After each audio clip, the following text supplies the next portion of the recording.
Well, hello there YouTube. Today's video is kind of a show off of a deck I kind of made like last Sunday, as well as a test really, because I don't know how many of you are 3DS users out there, but well, today there's a 3DS update and now we can shoot in 3D videos, so technically I'm shooting in 3D right now. Thumbs up for that. Of course I won't show up that way on YouTube, so yeah. Now I'm going to crack down with this deck profile because it's only got 10 minutes starting time. This deck, I built it on Sunday kind of on a whim because me and some friends bought some Steelswarm invasion boxes, and yeah, it kind of was built on a whim, and amazingly it came second in my locals, which I was really happy about. So first things first, I have 3 Steelswarm Roach, no, not Roach, Scout, keep getting that name mixed up. A lot of people I've noticed on the forums and stuff really don't like this card, but I think this card is absolutely brilliant for the deck. It's a shame it's not Light Reborn and can't be used with Monarchs, but yeah, oh well. So, do those. I then have 3 Cell. I generally find 3 Cell is better if you get Cell in your hand. It's usually better than Scout on the first turn if you have something you can kind of tribute with it. So, yeah, I'm just going to swap that over. Yeah. Cell's kind of better if you have something you contribute for in the first hand. Otherwise, Scout's always better. Then I have 3 Caller. This card is brilliant when combined with the next monster, which is Gatekeeper. Basically, you like call it into Gatekeeper and then you get another summon, so you can like get 2 tributes in the first turn. And this is important for my deck, as you'll see in a minute when I get to the other monsters. So 3 of each of those. Sorry, the camera's quite shaky by the way. I'm kind of like having to hold a DS to record this. So okay, next I have 3 Gear Stag. This card is absolutely fantastic. It's just basically like Caius, but you gain 1,000 instead, which is really nice.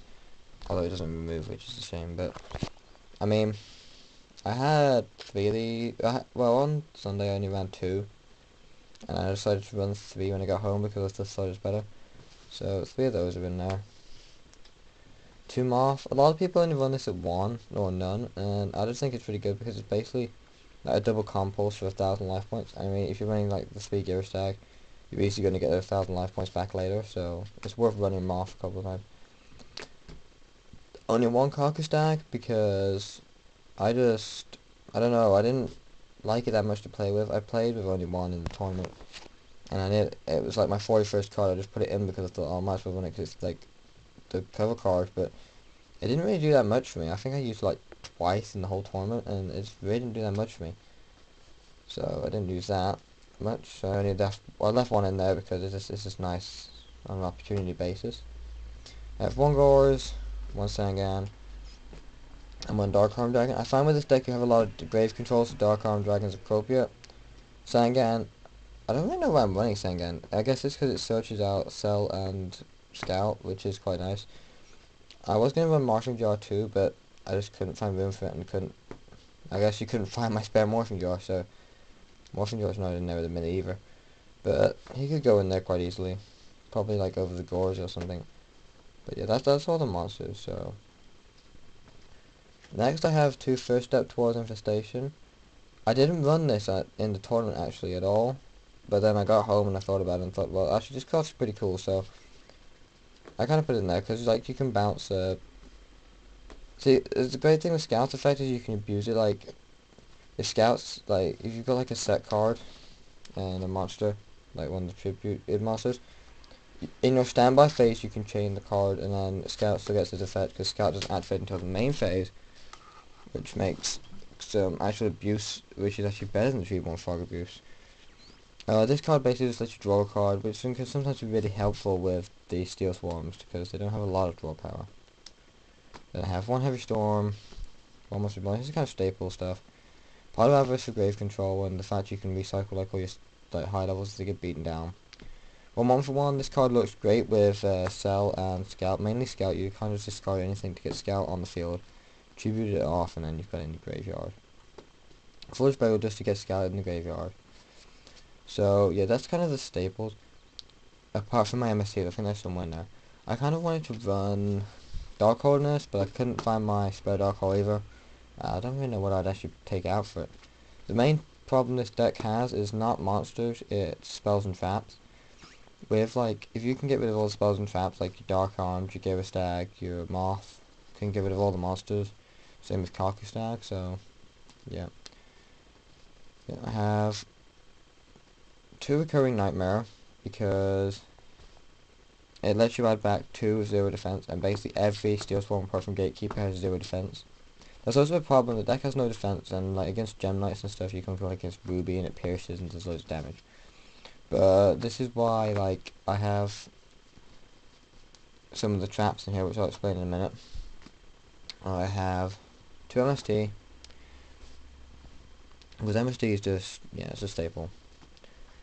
And 1 Adder because, yeah, draw power and like every monster in the deck's dark. And like you can afford to give up like a Cell or a Gatekeeper or something along those lines you don't really need. So I'll move on to the traps now, and I've got 2 Bottomless Trap Hole, because, yeah, it's a staple. And then 2 Compulsory. I find Compulsory can be both offensive and defensive in this deck. Like, if your opponent's got 1 monster and you have, like, a Gear Stag in here, you can bounce the monster, then use Gear Stag to destroy the monster, the set, which is always nice. I also find it can be defensive, like, if they try and Bottomless or something, you can bounce it. That's another reason for the spell card, First Step Towards Infestation as well, because you can, like, save a monster from being, I don't know, Mirror Forced or Zarked or Nerfed or whatever. And that's what Compulse does as well, so it's a pretty good versatile card. And I have 2 Infestation Waves, basically for the same reason as Compulsory's defensive properties. This card, basically, you use it, you send bounce back a high level monster, which is quite good as well. Then you've got Scattered in the grave already, and you destroy 1 card in the field. So, like, you can set up before you summon the Gear Stag. Like, if they've got 2 cards, you can use that first, bounce the Gear Stag, destroy a card, summon the Gear Stag. And my last card here is called the Haunted. On Sunday, I did run Fab Dust Shoot in here instead, but I found Call the Haunted can be useful. If you want more than 1 special summon in the turn, Scout can be bad. So, Call the Haunted, Monster Reborn can make up for that. Now, I haven't really decided on a side deck or an extra deck for this deck, so I'm not going to show one. But generally you want, hang on, I'll just read over and get it. This is kind of my general side deck I'm running at the minute for like, kind of like everything. I have 2 Deepers because like all my decks run Bottomless but not Deep Prison, so I've got 2 Deep Prison in here because they're just nice. Extra MST because, yeah. 2 Leashing the Light because they just work great against agents right now. And that's one deck that most of my decks have problems with. 2 Kaiku the Ghost Destroyer, just because, yeah, it stops agents, it stops like chaos, it stops plans, so it's a viable play. I also have a friend that runs a Spellcaster style deck that runs Secret Village, and he's very helpful against that, because he can't remove his monsters for his Chaos Orcs, and also he can't, you know, do anything. And then 2 Tragodia, mainly because most of my decks are Fiend decks, like, well, two of my 3 decks at the minute. Steel Swarms, Dark Worlds, and Light Swarms, and Dark Worlds and Steel Swarms are both obviously Fiend types. Now, one thing I was thinking about running for this deck, but I couldn't really decide how to do it. I was thinking of running Dark Highlander as an option, because it's a Fiend, and it's like level 7, so I could just run something like one of the, whatchamacallits? You know, Resonators. But then I just couldn't decide what to run. Anyway, YouTube, that was the deck profile. I hope you enjoyed it, and I hope this gives you like an inspiration to use something new, because this deck isn't really that good yet, but it could be good. Anyway, my time's running out, so I'm gonna get off here. Subscribe, like, comment, all that stuff.